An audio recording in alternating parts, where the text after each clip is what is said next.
Selamat pagi saudara-saudara, salam jumpa dan jumpa lagi. Kita sudah menikmati firman Tuhan selama ini. Tentu banyak pengalaman suka dan duka sebagai pengalaman rohani, dan di dalamnya kita bertumbuh. Oleh karena itu saudara-saudara, kabar-kabarilah pengalaman itu agar kita bisa bersama-sama berdoa. Sebentar lagi kita akan mendengarkan firman Tuhan yang akan mendampingi kita di dalam perjalanan hidup kita untuk tetap berbahagia. Shalom, jemaat Tuhan dimanapun berada. Sebelum kita mendengarkan firman Tuhan hari ini, marilah kita bersatu di dalam doa. Kita berdoa. Damai sejahtera yang melampaui segala akal, itulah kiranya yang memelihara hati dan pikiran saudara-saudari di dalam Kristus Yesus Tuhan kita. Amin. Marilah kita dengarkan firman Tuhan yang akan dibacakan oleh guru sekolah minggu. Shalom. Firman Tuhan buat kita pada hari ini terambil dari Markus 2 ayat 1. Kemudian sesudah lewat beberapa hari, waktu Yesus datang lagi ke Kapernaum, tersiarlah kabar bahwa ia ada di rumah. Demikian firman Tuhan, berbahagialah setiap orang yang mendengar dan melakukannya di dalam hidupnya. Amin. Terima kasih. Mari kita kembali mendengarkan pertanyaan yang akan disampaikan oleh guru sekolah minggu. Shalom, terima kasih atas pembacaan firman Tuhan pada hari ini. Yang menjadi pertanyaan atas firman Tuhan pada hari ini adalah, bisakah kita mengenal Yesus yang berkuasa menyembuhkan di kehidupan kita sekarang ini? Terima kasih dan shalom. Terima kasih. Jemaat Tuhan yang terkasih di dalam Kristus Yesus, Nats hari ini merupakan bahagian dari pelayanan Yesus di Kapernaum. Ketika orang banyak yang datang mengikuti dia untuk memohon dan memperoleh kesembuhan, baik keluarga ataupun kerumunan orang banyak itu membawa keluarga yang dalam keadaan sakit. Dan itulah yang kita bisa lihat daripada nats firman Tuhan hari ini, di mana di antara orang banyak tersebut Tuhan Yesus melihat iman orang yang membawa seorang yang sakit lumpuh.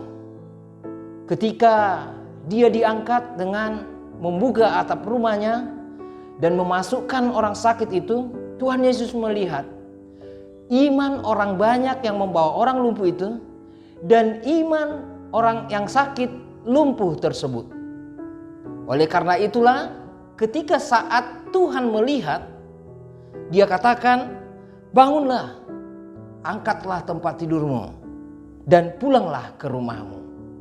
Ketika itu juga terjadi kuasa Tuhan yang memberikan kesembuhan kepada orang sakit tersebut. Sakitnya dibuang, sakitnya diangkat. Oleh karena itu, saudaraku yang terkasih dalam Kristus Yesus, jika kita memiliki iman kepada Yesus, yang mana kita katakan dialah sumber dari segala kesembuhan atas penyakit. Dialah Tuhan yang mampu menyembuhkan atas segala pergumulan kita, baik itu sakit penyakit.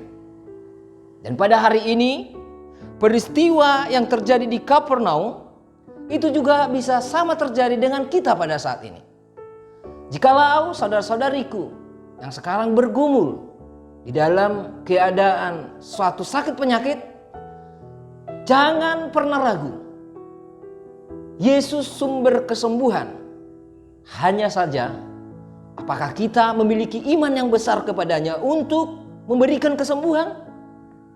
Apakah kita mengenalnya pada saat ini sebagai Yesus yang memberikan kesembuhan? Pertanyaan yang sangat luar biasa tadi. Di dalam zaman kita sekarang, apakah kita masih percaya bahwa Yesus itu sama seperti pelayanannya di Kapernaum dahulu yang memberikan kesembuhan kepada orang sakit? Apakah bisa kita rasakan? Inilah yang menjadi tuntunan atau kesaksian kita untuk menyaksikan Yesus yang mampu hingga saat ini memberikan kesembuhan bagi kita. Siapa saja saudaraku yang bergumul, datanglah kepada Tuhan Yesus Kristus. Peristiwa ini mengingatkan kita bahwa orang yang sungguh-sungguh beriman akan mengalami kuasa penyembuhan rohani, kuasa penyembuhan jasmani melalui kuasa Tuhan Yesus. Di dalam nama Yesus, segala kuasa dosa akan ditaklukkan, baik kuasa penyakit akan ditaklukkan. Hanya di dalam nama Yesus. Oleh karena itu, saudaraku yang terkasih, Yesuslah yang mampu mengalahkan kuasa dosa dan mengalahkan penyakit manapun. Bahkan tunduk kepada kuasa Yesus yang telah menerima kuasa daripada Allah memberikan kesembuhan kepada setiap orang yang mau percaya kepadanya. Oleh karena itu, firman Tuhan mengajak kita, mari datanglah dan maulah beriman kepadanya. Ketika kita memiliki kuasa dan mendapatkan kuasa kesembuhan itu, kita juga diharapkan untuk mau diutus bersaksi dengan iman kita tadi kepada seluruh dunia. Jangan ada lagi alasan di dalam kehidupan kita supaya tidak mau bersaksi. Tetapi yakinlah, bila kita mau, dari waktu ke waktu, Allah Bapa, Allah Anak dan Roh Kudus pasti selalu menyertai kita, mengingatkan kita dan mengajar kita setiap waktu.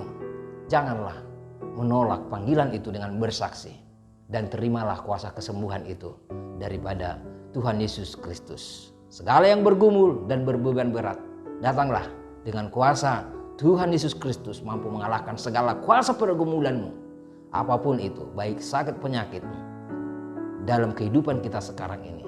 Kuasa Tuhan juga pasti nyata. Tuhan Yesus memberkati. Amin.